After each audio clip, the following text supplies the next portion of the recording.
This is the exit of the Kreisel curve at the Calgary Olympics. If you've ever seen Cool Runnings, this is the point where the Jamaican bobsledders had their crash and they flipped their sled and kept on going for another 400 yards upside down. The first time I came to the Calgary Olympics, it was their first Olympics, my first Olympics, and I was shocked, okay? The Germans, the Swiss, the veteran bobsledders, they were bullying the Jamaicans. They were making fun at them, laughing at their face. I mean, they had asked them things like, why don't you leave this to the men? Go back to the beach, that's where the boys are, right? And I was shocked. Total anti-Olympic behavior. And after seeing it a couple of times, I went up to him and asked him, what's it feel like? They're laughing at your face.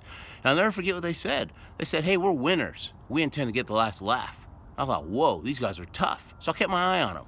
4 years later, I see them at the Albertville Olympics. And they're pretty good, right? They were good athletes to begin with, but now they've had some better bobsled skills.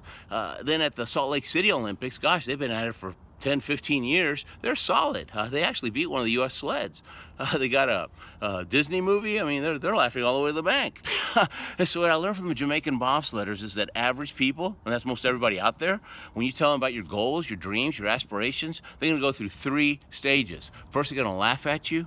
Then they're going to watch you. And when you start making things happen, they're going to admire you. But you don't get that admiration if you can't handle the laughter, okay? So whenever somebody laughs at your dream, just disassociate from those people, okay? You don't want to hang around those dream stealers. Those are small-minded individuals. They don't believe as much as you do, and they'll make fun of you, okay? They'll steal that dream from you. Hang around winners. Hang around successful people. They'll always encourage you. They'll show you the way, and you get so much further. So find those winners, chase them down, and make it an Olympic day.